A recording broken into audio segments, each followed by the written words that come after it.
DCH viewers அனைவருக்கும் வணக்கம். So ஒவ்வொரு மூலிகை சார்ந்த விஷயங்கள் பார்க்குறதுல இதில் எதை பற்றி பார்க்க போகிறோம்னா பாகல். அதை பற்றி தான் போவோம். பாகல்னா என்ன டாக்டர் அப்படின்னா பாகற்காயின்னு நம்ம சொல்லுவோம் பார்த்தீங்களா, அதுதான். ஸோ இது எடுக்கலாமா, எந்த அளவில் எடுக்கலாம், நல்லதா கெட்டதா, நாட்டு மருந்து சாப்பிடும் பொழுது பாகற்காய் சாப்பிடக்கூடாதுன்னு சொல்கிறாங்களே அப்படிங்கிறத தான் இதில் பார்க்க போகிறோம். யூஸ்வலாக இதோட பொட்டானிக்கல் நேம் என்ன அப்படின்னு பார்த்தீங்கன்னா மைபோடிகா கெடென்ஷியா அப்படின்னு சொல்லுவாங்க. இதில் பின்னாடி இருக்கக்கூடிய அந்த கெரன்ஷியா அப்படிங்கிறதுல வேதியியல் பொருள் இருக்கு. இந்த பாகலோட சுவை என்ன அப்படின்னு பார்த்தீங்கன்னா கசப்பு, வெப்பம், கார்ப்பு. இதுவும் வெப்ப வீரியம் உடையது தான். அதனால யூஸ்வலாக இது என்ன பண்ணும், பசியை நல்லா தூண்டும், வெப்பம் உண்டு பண்ணும், உடம்பை நல்லா தேத்தக்கூடிய தன்மை இருக்கு, பித்த நீரை அதிகம் பெருக்கக்கூடிய தன்மை போன்றதெல்லாம் இருக்கு. ஸோ பாகலை பொறுத்த வரைக்கும் நமக்கு தெரிஞ்சது காய் தான். ஆனால் சித்த மருத்துவத்தில் குறிப்பாக சித்தர்கள் எல்லா இடத்துலையும் பாகல் பழம் தான் பண்ணுறாங்க. ஆனால் நம்ம பழத்தை நம்ம தொடுறதே கிடையாது.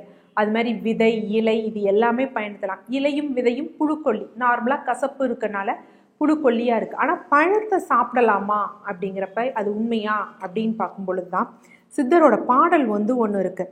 அதில் என்ன தெளிவாக அவங்க குறிப்பிட்டிருக்காங்கன்னா, சுரமேகம் காசம் சுவாசமுடு மூலம் திரிதோட குட்டமிவை தீரும் கிருமியரும் அப்படின்னு போட்டிருக்காங்க.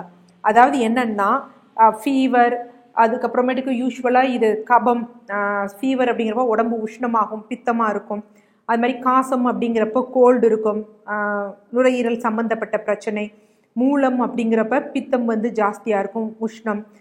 இந்த மாதிரி திரிதோடமும் அதாவது வலி, அலல், ஐயம், வாத, பித்த, கபம் இது மூணுமே பார்த்தீங்கன்னா இது சார்ந்த தோல் பிரச்சனையை தீர்க்கக்கூடிய தன்மை இந்த பாகற்காயில் இருக்கும்.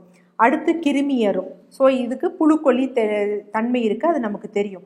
மோக புணரி எனும் மொய்குழலே, இந்த லாஸ்ட் லைனில் தான் தெளிவாக சொல்லியிருக்காங்க. என்னன்னா வெம்பி விழா பாகற் பழத்தை உண்டு பார் அப்படின்னு. அதாவது இதை எப்படி சாப்பிடணும் அப்படின்னா இதெல்லாம் பயன் தெரியும்னா, அதாவது பழுத்து இருக்கணும், ஆனால் அதை வெம்பி கீழே விழுந்திருக்கக்கூடாது.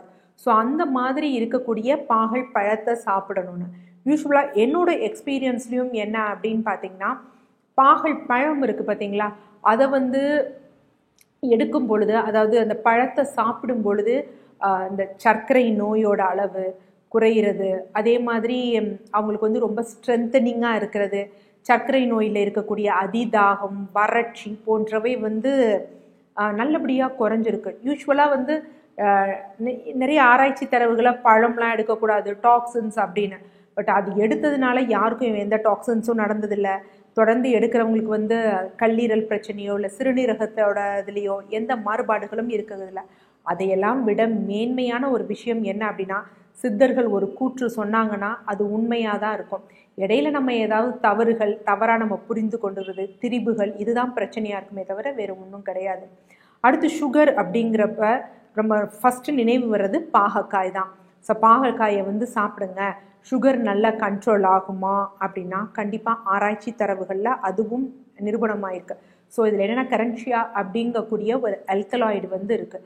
இது என்ன அப்படின்னு பார்த்தீங்கன்னா இன்சுலின் ரெசிஸ்டன்ஸை குறைக்கக்கூடிய தன்மை இருக்குது. அதாவது இன்சுலின் உபயோகப்படுத்தாமல் செல்களுக்குள்ளே நுழையாமல் இருக்குது பார்த்தீங்களா, அதை குறைக்கக்கூடிய தன்மை இருக்குது. அதுக்காக எல்லாத்தையும் சாப்பிட்டு இதையும் பண்ணோம்னா இதாக இருக்காது. நம்ம உணவு முறையோட இதையும் ஃபாலோ பண்ணோம்னா கண்டிப்பாக நன்மை பயக்கும். அது மாதிரி பிளட் ப்ரெஷரையும் கொஞ்சம் குறைக்கக்கூடிய தன்மை இதற்கு உண்டு. ஆனால் பிளட் ப்ரெஷரை சீராக வச்சுருக்காது. அது ரொம்ப யோசிக்க வேண்டிய விஷயம். ஏன்னா ஏற்கனவே பிபி லோவாக இருக்கிறவங்க பாகற்காயை சாப்பிடும் பொழுது கவனமுடன் சாப்பிட வேண்டும். அடுத்து இந்த பாகற்காய் ஆனது சித்த மருந்துகள் சாப்பிடும் பொழுது ஏன் சாப்பிட வேண்டாங்க அப்படின்னு சொல்கிறாங்க அப்படின்னா, சித்த மருந்துகள் மட்டும் கிடையாது, எந்த மருந்துகள் சாப்பிடும் பொழுதும் பாவற்காய் அப்படிங்கிறது நான் முன்னாடி சொன்ன மாதிரி பித்த நீர் பெருக்கி. ஸோ அப்போ என்ன அப்படின்னு பார்த்தீங்கன்னா கொஞ்சம் செரிமானத்துக்கு கடினமாகும். பித்த நீர் அதிகமாக பெருகுச்சு அப்படின்னா செரியாமை, கழிச்சல் போன்ற விஷயங்கள் ஏற்படும். ஸோ அப்போ மெடிசின் உடம்புல ஒட்டாமல் வேஸ்ட் ஆயிரும் அப்படிங்கிறதுக்காக தான் என்ன சொல்லியிருக்காங்க அப்படின்னா பாகற்காயை மெடிசின் எடுக்கும் பொழுது எடுக்கக்கூடாது அப்படின்னு.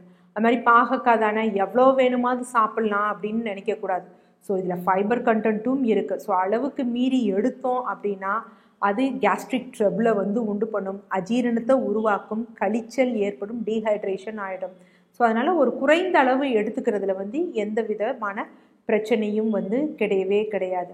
அடுத்து பாகல் வந்து எவ்வளோ நாள், இப்போ ஒரு நான் ட்ரீட்மெண்ட்டுக்கு நீ எடுக்கிறேன் பாகக்காய், எவ்வளோ நாள் டாக்டர் எடுக்கலாம்? ஏன்னா இன்றைக்கி நிறைய மார்க்கெட்டில் வந்து பாகல் ஜூஸ் எல்லாம் இருக்குது. அப்படின்னா பாகல்காயை மருந்தாக எடுக்கணும் அப்படின்னா 3 மாதங்களுக்கு மேல் தொடர்ந்து எடுக்காதீங்க. ஏன்னா ஒரு அளவுக்கு மேலே மீறினா அதுவும் நமக்கு டாக்ஸினாக இருக்கும். இன்னொன்று நியூட்ரிஷனல் டிஃபிஷியன்சி வரும். ஸோ எதுவுமே உடம்புல ஒட்டாமல் அப்படியே போச்சுன்னா சில சத்துக்கள் இல்லாமல் நியூட்ரிஷனல் டிஃபிஷியன்சி வந்து வரும். ஸோ அதை எப்படி எடுக்கணும்னா அளவாக எடுத்துக்கலாம். உணவில் வாரம் ஒரு முறையோ இல்லை 15 நாளைக்கு ஒரு முறையோ பாகற்காய் எடுக்கலாம். அதுலேயும் ஏதாவது ஒரு குறிப்பிட்ட மருந்து சாப்பிட்றீங்க அப்படின்னா அந்த மருந்திற்கு அருகாமையில் இருக்க மாதிரி பாகற்காயை வந்து அவாய்ட் பண்ணுறது நல்லது. நிறைய அளவுள்ள டோஸில் கண்டிப்பாக பாகற்காயை வந்து எடுக்காதீங்க. ரொம்ப அடிக்கடி டக்குன்னு லோ பிபி இருக்குது, லோ பிபினா நிறைய பேருக்கு வந்து அனிமிக்காக கூட இருக்கலாம். நான் சொன்ன மாதிரி இது சத்துக்களை உடம்புல வந்து ஒட்ட விடாது. ஸோ லோ பிபி இருக்கிறவங்க பாகற்காயை எடுக்காதீங்க. ட்ரீட்மெண்ட்டாக மருந்தாக நான் பாகற்காயை மட்டும் சோலாக ஃபாலோ பண்ண போகிறேன், ஜூஸஸை ஃபாலோ பண்ண போகிறேன்னா 3 மாதத்திற்கு மேல் எடுக்காதீங்க. அதே மாதிரி பாகற்காயை விட சித்தர்கள் எல்லா இடத்துலையும் பாகல் பழம் பழம் பழம் தான் சொல்கிறாங்க. நீங்கள் ஒரு சேஞ்சுக்கு தான் உங்கள் வீட்டில் பாகற்கொடி வச்சுட்டு அந்த இதை எழுதிட்டு பழம் பழுத்து வரும் பார்த்தீங்களா, அது கீழே விழுகிறதுக்கு முன்னாடி இருக்க ஸ்டேஜில் எடுத்து டெய்லி ஒரு பாகல் பழம் எடுத்து பாருங்கள். ஸோ இதில் இன்னொன்று ஆராய்ச்சி தரவுகளை என்ன இருக்குது அப்படின்னா, இதை எடுத்துட்டு அதற்கடுத்து ஒரு 3 months எதுவுமே, அதாவது இந்த பாகல் பழம் சாப்பிடாமல் இருந்தாங்கன்னா கூட அவங்களோட சுகர் லெவல் பெருசாக மாற்றம் அடையலை, திருப்பி அதிகரிக்கிறதோ இல்லை அவங்க இன்சுலின் ரெசிஸ்டன்ஸில் பெரிய பிரச்சனைகள் ஏதும் வரலை அப்படிங்கிறது தெரியப்படுது. ஸோ அந்த மாதிரி பாகல் எடுத்தீங்கன்னா அது மருந்து, இல்லைன்னா பேராபத்து. நன்றி.